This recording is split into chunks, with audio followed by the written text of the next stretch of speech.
Hi everybody, I'm here to talk to you today about permits and leases. So first I want to do is congratulate you on deciding to open up a nutrition club. Many of you maybe have already found that perfect space, and some of you probably have already signed a lease. So what we want to go over is to make sure that you have checked out and know which permits and leases that you need, and also that you guys understand each state and county are different. Even within the state, the counties can be different of their requirements.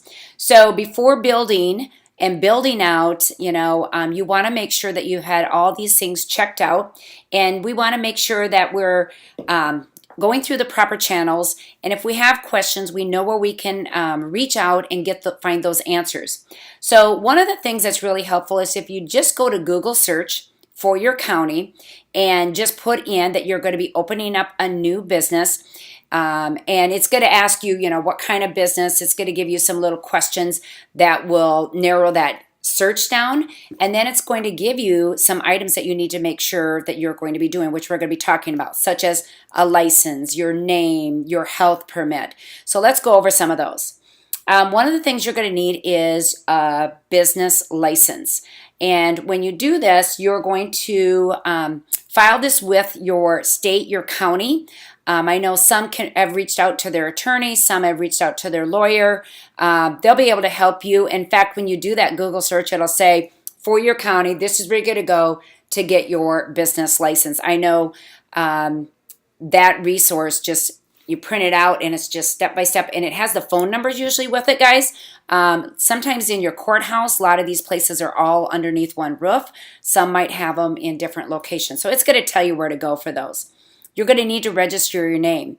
So the name that you pick, Herbalife's going to have some rules and guidelines that you're going to have to follow, but you first have to make sure that obviously the name is eligible. So for example, we had a nutrition club called Pure Energy. That's what we thought we were going to name it. And so when we went to license the name, we found out Pure Energy was already taken. So we went with Pure Energy for Life, and that was an available name. And we also then had it approved with Herbalife. There's a lot of names obviously available. When you license it, it's going to be between $25 and $50. I've heard the range. And then you're going to renew that annually. Then you're going to need a health permit, or I should say you may need a health permit. Again, these are going to vary from county to county. And when you do that list, when you did that Google search, that most likely will be right there. Otherwise, I know we just search, a phone number to find out who to contact to get our health permit for our nutrition club. And then we contacted them. They emailed us the information that we would need the 3-compartment sink, a hand wash, sink, a mop sink. They gave us all that requirements, and it was super easy to check off, and they were so awesome for us to call and ask questions. And in fact, one time they came to our club because we had some questions, and they answered that too. And then they're going to ask you in the health department, what are you doing? So we told them we were making protein shakes, shake, tea, and aloe. We're not preparing food because there's going to be some things they're going to ask about a grease trap, and we'll get into more details about that in a little while. Then you're going to have to put your building plan together. So this is going to have to meet code with the city. And when you do this, you are going to most likely need a plumber, an electrician. You're going to want to make sure that they're licensed. And because when the city comes in to check everything that you meet code, very important that you hired licensed people because they'll know exactly. And a lot of times they'll get that building permit themselves and do that. So that's awesome. You won't have to worry about that. You're going to need insurance, guys. You're open up to the public, so you're going to need to make sure you have insurance. And I know from previous experience, I've had times where my accountant actually, shared with me good connections, or the person I was doing insurance with, also along with the person, your landlord, or the person that is working with you for leasing.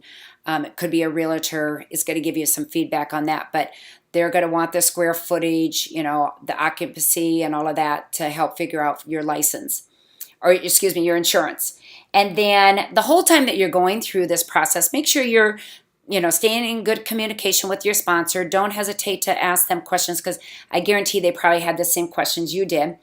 And then one thing I want to end with is this process that I just went through really shouldn't take that long at all. It takes a few phone calls, print out a few sheets, with the information and start checking things off, within your team. One person could be in charge of the health permit. One person could be contacting insurance. I know that's what we did. We had these big sticky notes up on our wall, and we're just checking things off and who was going to be responsible for those. So it shouldn't take a lot of months, because what we want is you to be opening up those doors, serving customers coming in with these amazing protein shakes and changing lives and building royalties. So let's get to work.